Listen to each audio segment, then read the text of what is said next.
Did you ever take a walk through the woods and listen to the sounds in the forest? The wind in the treetops, the birds chirping high up in the branches, animals scurrying through the leaves that litter the forest floor? Many hundreds of years ago, these would not have been the only sounds you would have heard in the forest. You see, these woods were once home to the first Americans, the Native Americans of the eastern woodlands. You would have heard the sounds of their voices, their music, their songs, their drums, and their lives. Segos Kanango. My name is Digali Wakwa, she sings, or you can call me Joanne Shenandoah. I'm a Native American Wolf Clan member of the Oneida Nation, Iroquois Confederacy. My family and ancestors have lived on this land for thousands of years. Today, I would like to share with you the story of the Woodland Native people.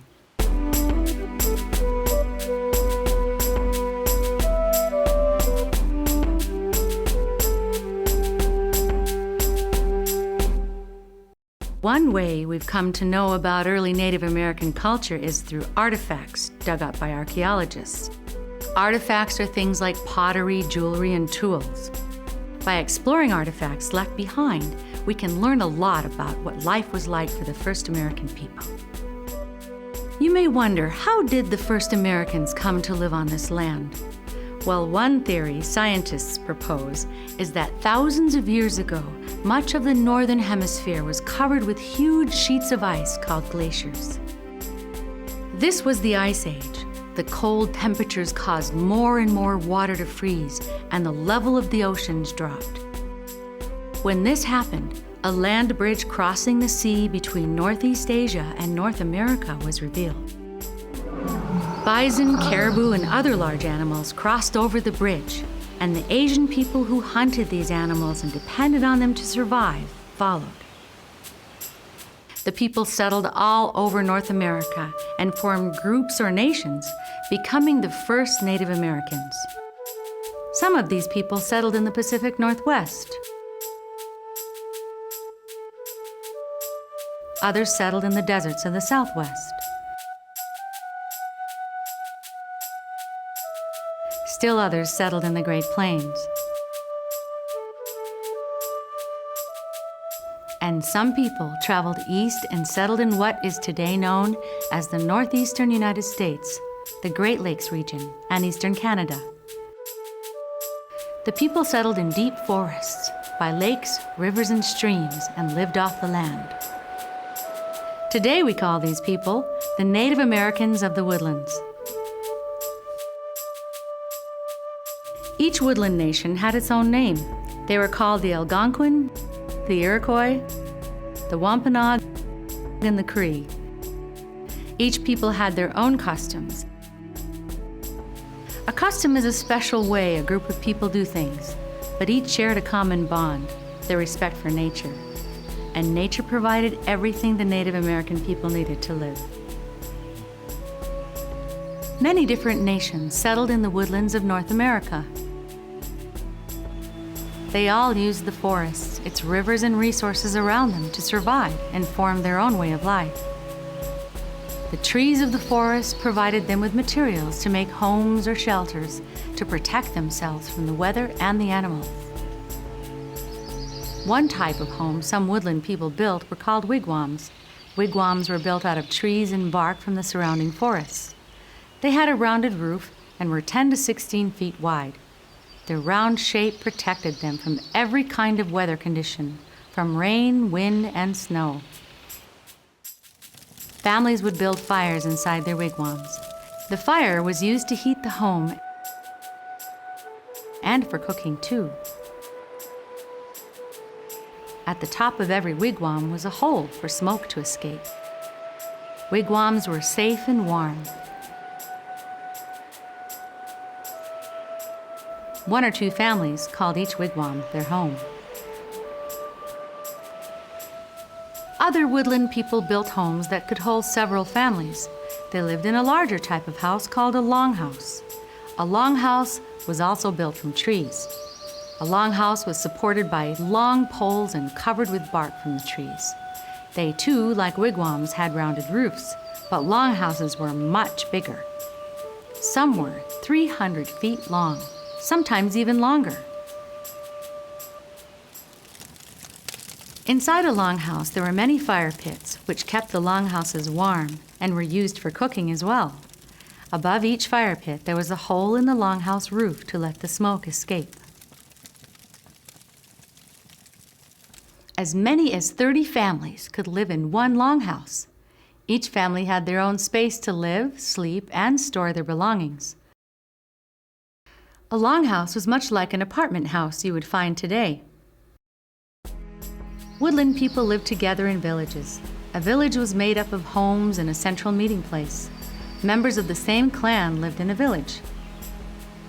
Woodland villages were built near a river or stream, so the people would have easy access to water and fish.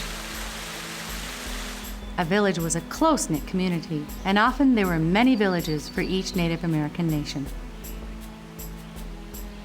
To protect their homes, many woodland peoples built walls around their village. Some constructed palisades. Palisades are walls that are 10 to 12 feet high and made out of wood poles from the forest trees. Palisades had only one entrance and exit. Other woodland people also built their palisades out of poles and woven sticks. Each protected the people of the village against their enemies. Typical Native American families were not large. A basic family unit was made up of a mother, father, children, and grandparents. But in addition to the basic family unit, there were extended families that lived together. It wasn't uncommon for grandparents, parents, aunts and uncles, cousins, and siblings to share one longhouse. The home was the center of family life, and everyone in the family had their own job to do to help. The men of the Woodlands also had to be skilled at taking materials from the forest and making the tools they needed. Using a small hammer-like tool made from a deer's antlers, men would chip away flint to make sharp arrowheads. Rope, too, was important to Native Americans.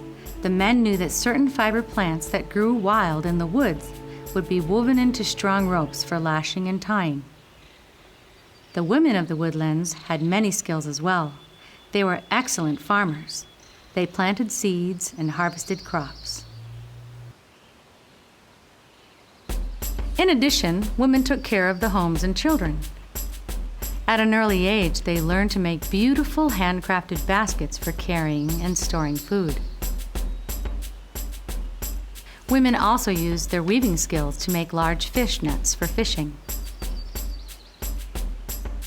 The women also shaped and molded clay to make pottery that was used for cooking or holding water.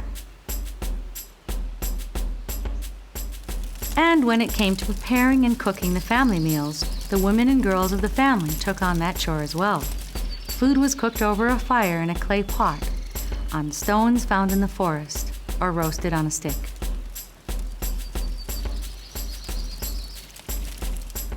During harvest seasons, some food was dried and saved for the winter.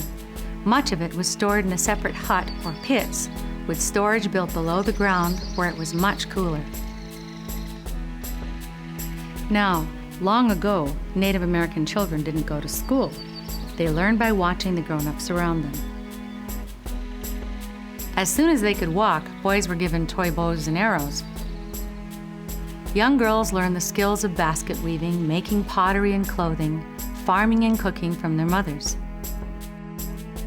Listening to stories told by the Native elders was also an important part of a child's education. Stories and songs about heroes and their adventures taught children about their past, their culture, and about good morals. Children gathered around their elders and listened to the stories that taught them the Native American way. Native Americans of the Woodlands believed that everything had a spirit. Every animal, every tree, every rock. They held ceremonies to honor and thank these spirits. They would sing, dance, and feast inside the longhouse. Drums and rattles were very important in woodland spiritual ceremonies. They were used to get the spirits' attention and to celebrate their honor. The many nations of the eastern woodlands had their own traditions and celebrations and their own ways of dressing, but they all had one very important thing in common. They all depended on the gifts of the forest to survive. Woodland nations like the Algonquin, the Iroquois, the Wampanoag, and the Cree lived in northeast North America for thousands of years. However, when the European settlers came to North America in the 1600s, their lives changed forever.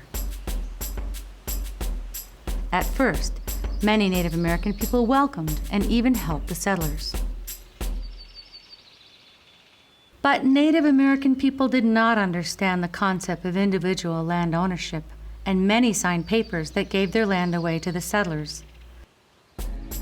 Soon, Native American families had lost the lands where they had hunted and fished for generations. Some Native Americans tried to fight back, but their weapons were no match for guns. Many Native Americans died.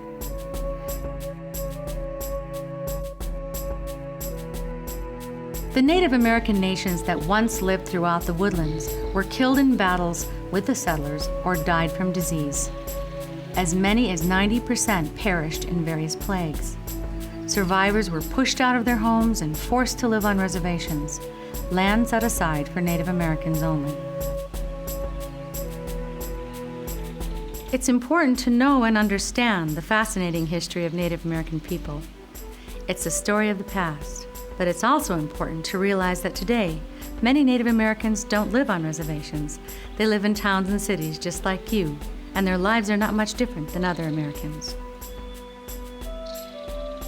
What truly is important is that Native American people preserve their customs, culture, and spirituality, just like other American families preserve the customs and cultures passed down from their parents and grandparents.